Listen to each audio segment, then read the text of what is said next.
di hari Sabtu tanggal 15 Agustus kita akan ada webinar ya Prof, diskusi bersama bagaimana dalam 81 tahun Republik Indonesia ini kita memaknai Iya, sejarah kemerdekaan kita bagaimana dan arahnya kemana hingga 100 iya, tahun ini ya iya, Prof.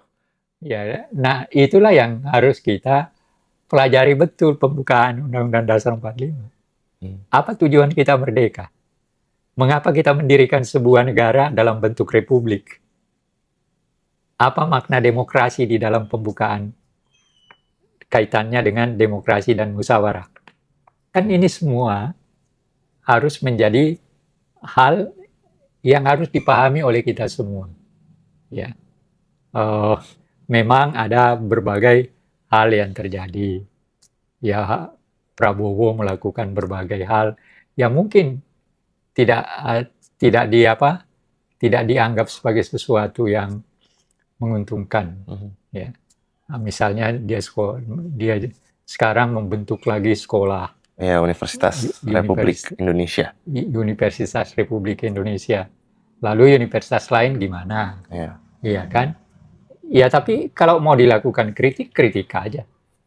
Ya, itulah. Nah, oleh karena itu, sekali lagi, sebagai warga negara, mari kita bersama-sama menikmati kemerdekaan ini.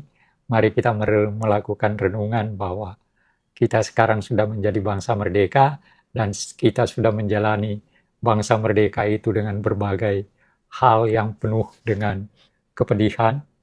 Kita mempertahankan kemerdekaan dari 45 sampai 49 dengan penderitaan, dengan bunuh, dengan rakyat, The Westerling bunuh berapa banyak, termasuk ayah saya yang dibunuh dan sebagainya. Dan seterusnya bagaimana ada pemberontakan-pemberontakan di dalam. Mari kita ambil hikmahnya. Itu. Jadi, Nah, mari kita nikmati sekarang kemerdekaan, sudah aman, kita sejak reformasi sudah kita mulai, walaupun yang terjadi, korupsi juga tetap jalan, bahkan sekarang lagi ribut tentang persoalan Febri Ardiansyah dan sebagainya. Lepaskan itu dulu dalam rangka menikmati hari kemerdekaan ini. Tapi tidak berarti bahwa kita tidak mau kalau persoalan korupsi itu terhenti. Iya. Itu Tetap diselesaikan ya, tetap Prof. diselesaikan.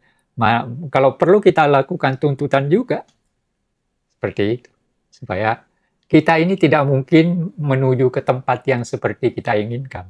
Selama korupsi masih terjadi. Bayangkan, dalam 1 minggu saja, dalam bulan Juli ini saja, 7 kepala daerah yang ketangkap. Jangka waktu harian dari Maluku Utara ke Pemalang kemarin. Makanya, kan, dan ada 2, kalau tidak salah, ada 2 bupati perempuan. Iya. Kan, bagaimana ya? Ya, oke lah.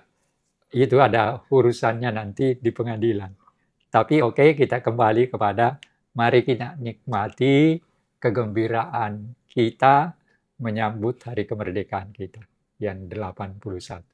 Jadi ini mulai dari video ini hingga video berikut-berikutnya itu akan menjadi materi utama dari webinar diskusi bersama di 15 Agustus ini yang nanti justru akan lebih banyak diskusi bersamanya ya Prof. Jadi antara peserta dengan Prof bisa berdiskusi dan mungkin bisa ada argumen-argumen tertentu ya Prof. Iya, saya ingin menggunakan ini saling memancing untuk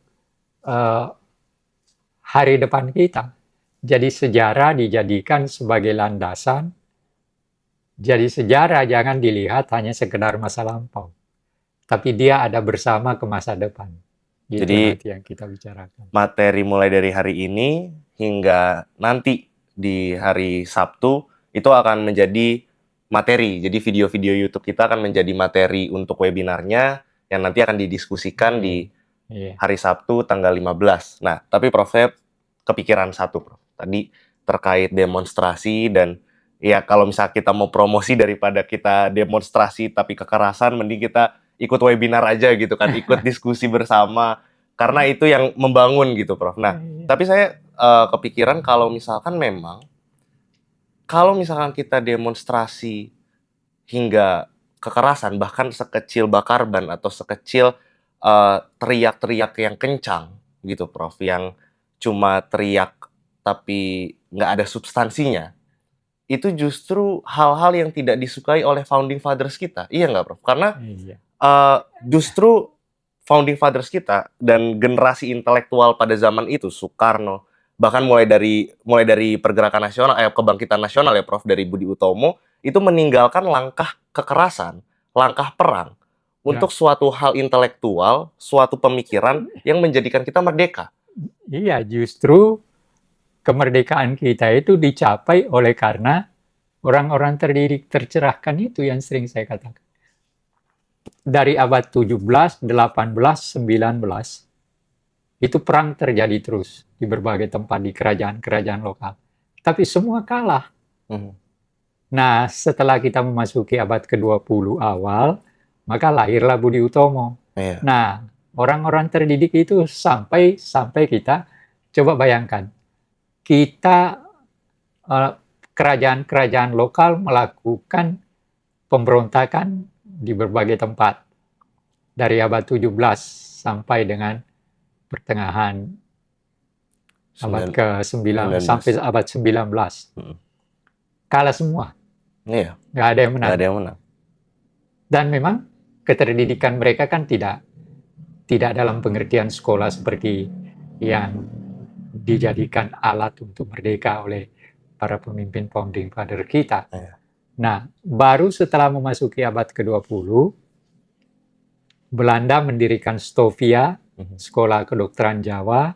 Nah, anak-anak inilah yang melakukan. Tapi ada seorang yang tidak boleh dilupakan, Dr. Wahidin Sudirohusodo.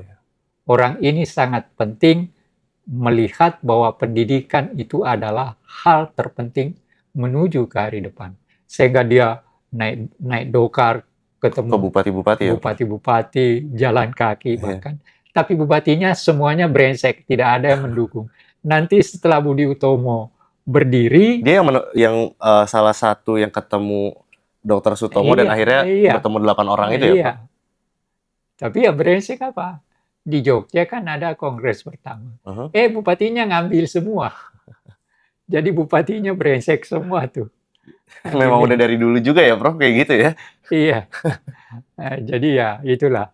Nanti kita lanjutkan nanti. Tapi ini untuk supaya misalkan nih, Prof, untuk masyarakat kalau demonstrasi atau mahasiswa yang emosinya juga lagi di atas-atasnya supaya tidak kekerasan, bisa nggak kalau kita bilang kalau demonstrasi itu menggunakan kekerasan dan teriak-teriak, itu justru mengkhianati founding fathers kita? Tidak juga dalam pengertian begini. Hak demokratis itu mereka lakukan. Cuma cara mereka yang mungkin tidak tepat. Karena caranya yang justru ditinggalkan oleh founding fathers kita. Founding fathers kita tidak pernah melakukan demonstrasi, tapi masuk penjara semua. Karena mereka menggunakan buku, menggunakan majalah. Mereka menulis, mereka segala macam. Nah, memang sekarang ada kesulitan dalam arti kata menulis. Literasi. Dan sekarang kan media juga makin sedikit, tinggal Tempo, Kompas. Lalu yang di media. Kalau media sosial makin banyak, tetapi legitimasinya tidak sebesar pada saat dulu. Iya, legitimasi Kompas dan Tempo masih jauh lebih tinggi. Iya. Dan memang yang menulis di situ adalah pikiran-pikiran yang landasannya sangat kuat. Gitu. Jadi kalau misalkan kita di zaman saat ini juga, Prof, untuk melakukan kritik tuh menurut Prof Anhar bagaimana? Tetap aja, lakukan aja, tetapi ya berpeganglah pada aturan yang ada. Misalnya, mau melakukan demonstrasi. Kan salah satu aturannya, paling tidak harus mengirimkan surat pemberitahuan ke polisi. Bahwa pada hari ini kami mau berdemonstrasi. Dan polisi tidak boleh melarang sebenarnya. Gitu. Tapi harus ada pemberitahuan. Itu aturannya. Ya jadi itulah. Mari kita terus-menerus berusaha untuk menjadi lebih baik. Kemarin kita bicara juga soal kritik yang demokratis. Itu mungkin bisa dijelaskan, Prof? Ya, kritik demokratis itu berdasarkan aturan yang ada. Karena kan aturan yang ada itu diatur karena pemikiran demokratis kan. Undang-undang kita itu yang dibuat adalah berdasarkan itu. Nah ya udah, lakukanlah berdasarkan aturan yang ada. Nah, untuk kita, kan tadi Prof bilang, Agustus ini marilah kita bergembira menyambut 81 tahun Republik Indonesia. Itu contoh-contohnya bagaimana sih Prof? Ya Hal-hal banyak. yang bermanfaat gitu. Iya, ya tentu saja bermanfaat dalam arti kata ambil sebagai satu contoh yang bermanfaat gitu. Sekarang harga bambu naik, Mhm. iya kan? Karena untuk menjadi tiang bendera. Iya, tapi untuk kita memaknai sebagai hal yang bermanfaat dan kita harus melakukan apa untuk bisa jadi bermanfaat ini menyambut kemerdekaan. Iya, lakukanlah kegiatan-kegiatan, memperbaiki kampung misalnya.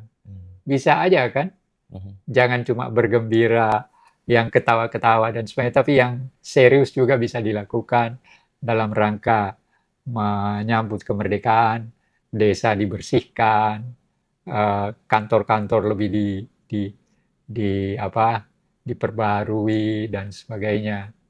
Ya, tidak perlu ada pagar tinggi. Atau pedagang bahkan mungkin menyambutnya dengan 1-2 hari ini, jadi tanggal 15 sampai tanggal 16, turunkan harga misalnya. Itu perbuatan yang bagus bagi pedagang. Iya kan? Jangan cuma takut aja, tapi lakukan tindakan tertentu. Dan kalau dia lakukan itu kan tidak akan, saya kira mereka yang punya mall-mall itu pasti tidak akan rugi kalau hanya menurunkan dari harganya tadinya 10 perak lagi dia turunkan 7 perak. Iya, Bagi 20-30% ya, Bro. Iya. Dan itu akan dalam 1-2 hari ini, jadi antara tanggal 17, tanggal 16, tanggal 15, 16 turunkan harga. Ya kan? Itu kan memberikan kesertaan dia untuk menyambut kegembiraan bagi Republik, memberi kegembiraan pada masyarakat, karena selama setahun ini dia dapat keuntungan demikian banyak, demikian besar, sekarang dia memberikan kepada rakyat yang miskin dengan cara seperti itu. Justru itu juga membangun ekonomi ya, Prof? Iya, kan itu. Nah, mungkin ini terakhir, kalau secara lebih detail lagi, Prof, ini untuk pembukaan materi webinar 81 tahun Republik Indonesia. Menurut Prof Anhar, 81 tahun Republik Indonesia nih so far kayak gimana? Hebat loh. Negara lain mulai hancur, kita bisa bertahan tetap. Dulu ketika Iran direbut oleh Mullah yang berkuasa sekarang tahun 79, lalu kemudian negara-negara komunis hancur, ada yang datang, ada baiter di ini yang nanya pada saya, Pak Mas Anar, masih pakai telepon, Mas Anar, ini gimana? Anda yakin Kak Republik kita akan tetap bertahan? Saya bilang, saya sebagai seorang yang belajar sejarah, saya beranggapan bahwa kita tidak akan seperti mereka. Karena apa? Kita ini merdeka itu disertai dengan kesepakatan bersama. Proklamasi kemerdekaan itu walaupun di sekitarnya terjadi konflik kecil-kecilan, tapi kehendak untuk merdeka secara bersama. Nah, dan semua wilayah yang tadinya terdiri dari sekian banyak kerajaan, mau menghilangkan kerajaan itu membentuk republik. Nah, di negara lain, dan ini dilakukan dengan kehendak bersama. Di negara lain dipaksa, seperti Uni Soviet. Ukraina dulu itu adalah bagian dari Uni Soviet sambil menjadi anggota DPA, anggota PBB. Iya kan? Jadi pernah menjadi bagian dari Uni Soviet. Yugoslavia itu kan dipaksa semua. Negara-negara Eropa Timur itu dipaksa. Ya setelah itu ada kesempatan lepas ya lepas. Kalau kita kan tidak dipaksa. Orang Sulawesi Selatan justru memperjuangkan kemerdekaan Indonesia. Orang Ambon, Maluku memperjuangkan kemerdekaan Indonesia walaupun ada RMS. Iya. Walaupun di Sulawesi Selatan ada Kahar Musakar Iya. dan sebagainya. Tapi semua itu tidak merusak landasan untuk menjadi sebuah negara merdeka dalam bentuk republik. Dan kita satu-satunya yang melawan dan bukan kemerdekaan yang dikasih ya, Prof? Oh iya, kita hanya bertiga, kita ada Vietnam, ada Aljazair, dan kita. Kemerdekaan ini berdarah-darah loh. Ayah saya dibunuh oleh Westerling, kakak saya dibunuh oleh Westerling, paman saya dibunuh oleh Westerling, belum lagi orang lain, kan sebagainya. Ini bukan saya banggakan, tapi saya hanya mau menunjukkan bahwa kemerdekaan ini dicapai dengan darah, dicapai dengan pengorbanan, dan jangan dirusak. Yang paling hebat apa? Ada kerajaan di Riau, begitu kemerdekaan, membentuk negara merdeka, maka rajanya segera menyerahkan semua rumah istananya kepada republik. Dia pindah rumah. Sultan Hamengkubuwono menjadikan Yogyakarta menjadi ibu kota. Raja-raja di Sulawesi Selatan melakukan perlawanan sampai Westerling datang ke sana untuk memberi shock. Semua terlepas dari ada macam-macam konflik terjadi, tapi kita bisa bertahan 81 tahun merdeka, itu sebuah kehebatan dengan sikap suku-suku bangsa kita. Suku bangsa kita berdasarkan ensiklopedia itu ratusan loh, bisa bertahan sampai sekarang sebagai satu bangsa. Bentar, ada ensiklopedinya. Sampai dibikin 2 jilid. Iya, 2 jilid. Suku bangsa Indonesia. Ada yang mengatakan, yang sudah pernah baca, sekitar 900-an suku bangsa di situ yang tercatat. Coba bayangkan. Ini peninggalan utama dari seorang profesor dari Aceh. Yunus Melalatoa. Dosen UI tapi orang Aceh. Waktu itu saya terbitkan, saya diminta oleh Dirjen Profesor Edi Setiawati, karena penulisnya itu datang karena nggak ada yang mau menerbitkan. Lalu dirjennya ngomong pada saya, Mas Anhar, itu Melalatoa punya ensiklopedia, bisa nggak kamu terbitkan? Saya bilang bisa aja, itu penting, makanya saya terbitkan itu. Tapi jarang Prof yang tahu begini, suku bangsa Indonesia ada segini dan tahu apa aja gitu yang ada dalam suku bangsa ini. Ada yang mengatakan, yang sudah baca katanya ada sampai 900-an. Coba bayangkan, sekian ratus suku bangsa bisa bertahan menjadi sebuah republik selama 80 tahun. Coba yuk bayangkan, Uni Soviet hanya bisa tahan berapa tahun. Yugoslavia hanya bisa bertahan berapa tahun. Segala macam yang lain. Ya, apalagi di Eropa Timur sana ya, Prof. Dan Timur Tengah juga ya. Timur Tengah. Tapi itu, Prof, yang menjadi soal adalah semakin kesini saya melihat semakin kurang menghayati republik kita sendiri, tanah air kita sendiri. Dalam arti kita, yang tadi Prof bilang berdarah-darah, mulai dari perang ratusan tahun, bahkan ada konflik internal juga dengan bupati-bupati yang ada yang brengsek, tapi kemudian kita bisa pelan-pelan mencari celah intelektual, mulai dari Budi Utomo hingga ke Soekarno dan Hatta dan akhirnya merdeka. Itu kan perjuangan yang sangat besar dan berat, dan mungkin tidak ada orang yang bisa lagi seperti itu. Tapi penghayatannya nih menurut saya masih kurang. Nah, itu bagaimana cara menghayatinya? Tanggal 12 nanti ada diskusi tentang Pak Hatta. Memang tanggal 12 Agustus itu hari lahirnya. Nah, ya apa sebenarnya, sederhana aja. Kemampuan mereka secara berangsur membangun kesadaran baru. Bahwa kita ini dijajah dan kita harus melepaskan diri dari penjajahan itu.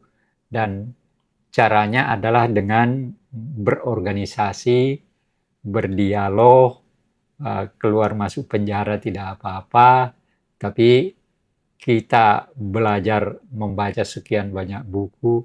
You bayangkan kalau kau datang ke rumahnya Pak Hatta sekarang, literaturnya masih tersimpan 10.000 judul. Jadi apa yang kamu lihat di sini nggak ada apa-apanya. Ya. Dan yang memerdekakan kita adalah itu. Tapi nanti akan saya terangkan juga. Tapi yang hebat juga apa? Setelah mempertahankan kemerdekaan, maka yang mempertahankan kemerdekaan itu adalah tentara-tentara yang muda usia. Iya. Kan begitu berantai. Nah, tapi itu tadi, Prof. Penghayatannya nih kayaknya belum tersampaikan Nah, gitu. iya itu seharusnya bukan apa-apa, seharusnya lewat pendidikan. Kan itu sejarah harus diajarkan secara baik, antropologi harus diajarkan. Orang tidak akan pernah bisa mengerti apa yang ada di dalam ensiklopedi Suku bangsa. suku bangsa ini tanpa pengetahuan antropologi dan sosiologi. Iya. Kan itu. Juga yang sangat penting, kita tidak akan pernah bisa memahami Indonesia tanpa tahu geografinya. Coba satu contoh saja. Karena kita kan wilayah kelautan. Ipong pernah melakukan perjalanan dan nanti kalau tidak ini bisa minta apa namanya, perahu-perahu seluruh Indonesia itu bentuknya gimana. Oke. Itu menarik juga nanti. Iya. Karena pasti berbeda dengan antara lain. satu dengan yang lain. Saya ketika saya masih di Sulawesi Selatan di daerah Mandar dan di ini naik perahu pergi nangkap ikan, ya perahunya macam-macam. Nah itu penting untuk diperlihatkan juga kepada masyarakat, diberitahu kepada masyarakat. Ya tidak mungkin kan kita bisa cuma celakanya ada 2 kejadian kapal kebakar kan. Iya. Tapi itu ya terlepas dari itu, kita tidak mungkin bisa jalan dari satu tempat ke pulau yang lain tanpa kendaraan yang namanya perahu atau kapal laut kan. Iya. Nah itu saja satu contoh yang harusnya dipahami oleh kita semua. Bagaimana bangsa kita, Madura, orang Bugis sendiri, mau dari Makassar ke Selayar harus naik perahu atau naik kapal dan sebagainya kan. Ada selat-selat yang berbahaya kayak Selat Makassar itu berbahaya banget loh ombaknya dan sebagainya. Nah ini semua menunjukkan hal yang penting dipahami, diketahui oleh anak-anak kita. Bagaimana mengetahuinya ya lewat pendidikan. Ajarkanlah sejarah secara baik, ajarkan antropologi secara baik, sosiologi secara baik, geografi secara baik, sehingga mereka punya pemahaman, oh ya negeri, jadi mendengar presiden ngomong bahwa negeri kita adalah negeri yang kaya, negeri besar, ada pengetahuan dia tentang apa yang disebut oleh presiden itu. Jadi dia bisa mengatakan, oh ya presiden kita tidak sekedar ngomong, ada faktanya. Dari mana faktanya dia tahu ya? Dari sekolah. Tapi apa karena ini yang kalau saya perhatikan ya, Prof. Apa karena misalkan contoh sejarah itu hanya diajarkan kemerdekaan tanggal 17 Agustus, kelar, 4 tahun. gitu kan. Jadi hanya periodik dan makanya kronologi. Terus kalau misalkan kita ke antropolog, ini budaya ini tuh kayak gini, cuma dikasih gambar terus ditertera ini budaya dari Sumatera, gitu. Ini budaya dari Jawa, gitu. Jadi geografi juga sama, apa ketinggiannya ininya, tapi nggak pernah dijelaskan lebih lanjut pemahamannya bahwa ada alasannya loh merdeka tuh kayak gini. Ada alasannya loh suku bangsa ini bisa membuat batik seperti ini. Nah, Gitu. iya, Ada filosofinya. itu, Nah, iya. mungkin kekurangan filosofis di pendidikan kita, Bro. Karena kita latar belakangnya feodalistis kan. Orang terjajah dan feodal. Makanya Jokowi masuk gitu ya. Iya. lempar sana lempar. baju, lempar Iya, sini, iya. kasih Nah sepeda. sekarang kemana-mana dia disambut kayak raja. Itu kan apa, Karena pembodohan ya, brain iya, rot itu ya? iya. Coba bayangkan, di NTT disambut dan diberikan gelar apa oleh sekian banyak raja. Emang di NTT ada raja dalam rangka republik. Nah, itu kan Nah, Jokowi menikmati itu. tapi itu kan bodoh. Iya, memang bodoh. Kekurangan pemahaman atas, ya ini selaras apa yang kita bicarakan. Kemarin kamu tahu ada mau mengajak saya, mereka mau mengadakan pembicaraan Mhm, bagaimana kedudukan kerajaan-kerajaan. mhm. Ingin mengembalikan supaya ada fungsi dari raja. Saya kan tidak tahu, cuma mereka mendengar saya bicara di apa namanya pencalonannya Ali Sahbana, Heeh, lalu dia telepon saya. Ya saya kan tidak tahu, heeh, saya pembicara kedua. heeh. Saya mendengar sebentar pembicara pertama, omongannya pokoknya dia bela kerajaan supaya diberi kesempatan rajanya segala macam. Begitu dibuka, saya diberi kesempatan. Saya bilang, begini, saya mengundurkan diri untuk bicara karena saya anti kerajaan. Nah, yang mau bicara, yang pembicara pertama tetap mau melanjutkan. Saya bilang, ayah saya dibunuh oleh Westerling. Kerajaan saya ada di Sulawesi Selatan, tapi saya sejak SMP anti kerajaan. Karena memang sudah Saya matikan. kita bicara tentang suku bangsa, antropologi dan lain-lain itu kan sebenarnya pengetahuan. Iya, Tapi jangan menjadi fanatik kalau misalkan, oh, gue lahir di Jakarta nih, gue orang Betawi, Betawi paling kuat. Atau misal, oh, gue Sunda, Sunda paling hebat. Kan nggak seperti itu. iya. Kita nggak boleh terlalu bangga atas satu daerah kita melebihi dari negara kita sendiri. Iya, memang begitu kan. Ya, tapi ya kan yang susah juga ya seperti ini yang orang mau bicara tentang kerajaan. Kerajaan. Ya pendidikannya apa dia? Ya kalau Kalau dia sarjana pun sarjana aneh. Akhirnya sarjananya sarjana abal-abal. Iya kan? tapi ya itu karena Tapi fanatisme. iya, makanya Contoh Yakult. Yakult kemarin kan tiba-tiba Banser pada datang membela Yakult. ya, Ribuan orang. ya tapi akhirnya kan Ya tetap salah, tapi salah. maksudnya kita melihat bahwa fanatisme dan pendidikan kita masih sebegitunya. Ya itulah yang sebabnya saya katakan tadi. Ya pendidikan yang harus diperbaiki. Itulah Pendidikan. kekurangan penghayatan terhadap republik sendiri ya, Prof. Iya, karena tidak ada pendidikan sejarah yang baik. Karena kenapa Guru-guru yang pernah saya ajar juga saya kira tidak mengajar secara baik. Padahal saya mengajarnya bukan main. Buku saya masih ada berapa banyak tinggal di UNJ. Karena setiap kali saya datang ke kelas, saya bagiin buku. Baca. Nanti itu yang kita diskusikan. Jadi saya tidak ngomong. Mereka bicara tentang isi buku itu dan itulah yang kita bicarakan. jadi diskusi. Jadi diskusi. Itu metode yang saya gunakan.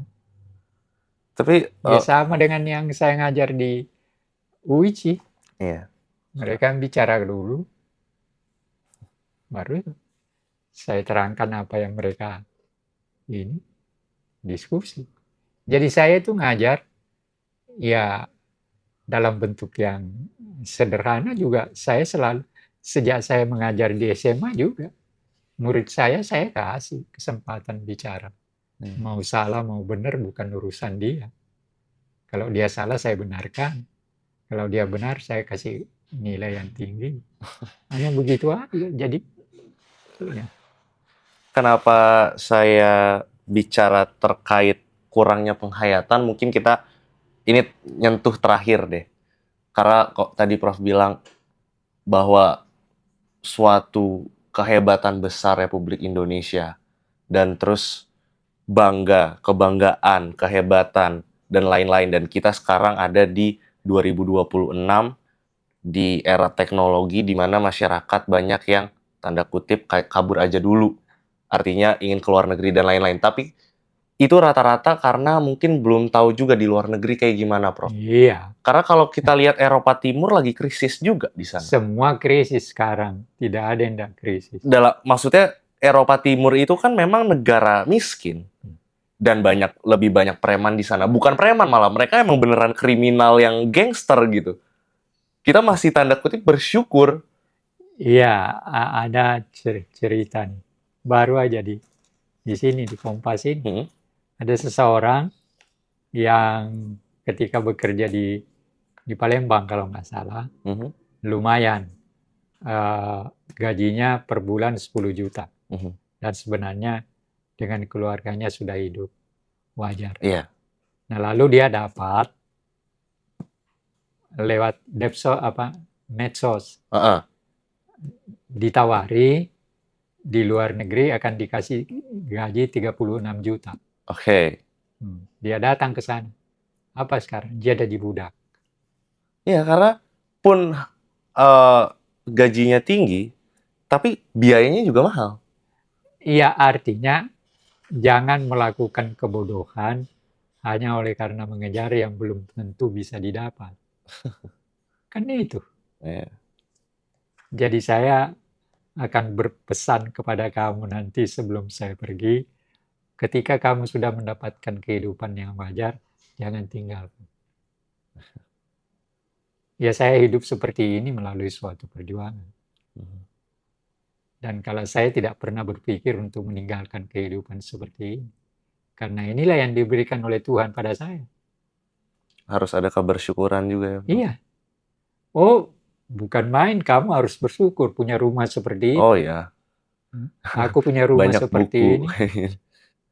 Dan ini semua adalah karena satu hal, saya bekerja dengan kejujuran. Buku ini menopang saya.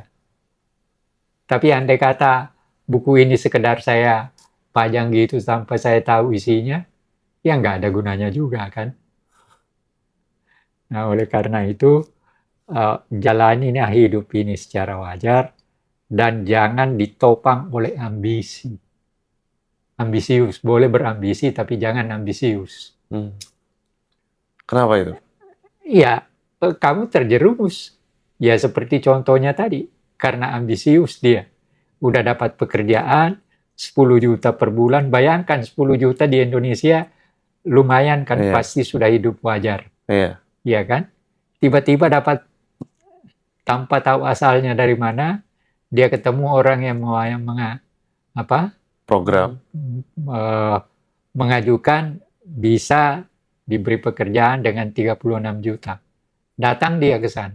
Apa sekarang yang terjadi? Jadi budak di sana. Walaupun di luar negeri ya. Iya, di luar negeri cuma budak dia.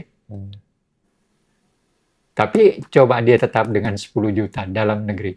Dengan keluarga dia bisa hidup enak, walaupun sesederhana apapun. Ya seperti kita. Sesederhana apapun kehidupan kita, dibanding dengan yang lain yang lewat tiap kali lewat jual apa, teriak barang apa, dibanding dengan kita. Jauh beda. Jauh. Kenapa kita tidak syukur dengan itu? Ya, dan kadang kita juga nggak ngelihat kalau di luar negeri juga sebenarnya masalahnya sama-sama juga, malah lebih besar. Jangan menyangka bahwa ketika saya di negeri Belanda, banyak orang nganggur dan jadi tertawaan. Walaupun aturan konstitusinya, orang yang tidak punya pekerjaan diberikan oleh negara 200 gulden. Ya, ada benefitnya. Per bulan. Tapi apa? Kalau orang ini terus-terusan sekian lama, jadi tertawaan di tengah-tengah masyarakat. Sebagai orang malas. Jadi dimanapun orang yang tidak mau bekerja itu dianggap ya, maksudnya wajar. Di Amerika pun orang homeless yang nggak punya rumah tuh banyak. Banyak. Kenapa kita ke sana terus seolah kita bisa melakukan semuanya gitu ya, Iya, nggak mungkin lah. Jadi salah satu kita menyambut 81 tahun Republik Indonesia ini merdeka juga. Ya syukur. Syukur. Syukur. kita bersyukur kita masih bisa hidup seperti ini. Ya, mungkin ini closing statement Ya. terakhir untuk menyambut kemerdekaan 81 tahun, syukur itu bagaimana, Prof? Ya, kita syukuri kita bisa merdeka seperti ini, kita bisa hidup seperti ini. Coba bayangkan, andai kata kita masih dijajah, tidak mungkin kita punya rumah seperti ini. Tidak mungkin saya bisa sekolah dengan pendidikan seperti ini. Tidak mungkin. Ya, tapi karena kita udah merdeka, maka ada kesempatan yang terbuka.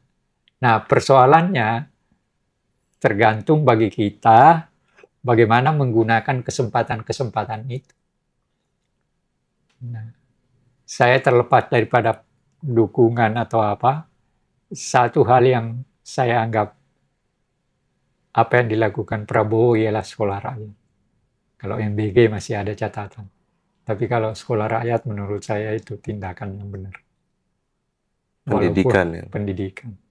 Karena itu memberikan jalan bagi orang miskin untuk mendapatkan sesuatu kekuatan untuk pada saatnya merubah nasibnya. Ya. Itu harus dihargai tinggi. Tapi kalau MBG ya udahlah, itu urusan orang lain silahkan. Tapi bagi saya sekolah rakyat itu tindakan yang tepat. Walaupun kenapa mesti harus di Depsos, tapi itu urusan lain lah. Yang penting bahwa pendidikannya ada. Dan memberi kesempatan kepada orang miskin. Oke.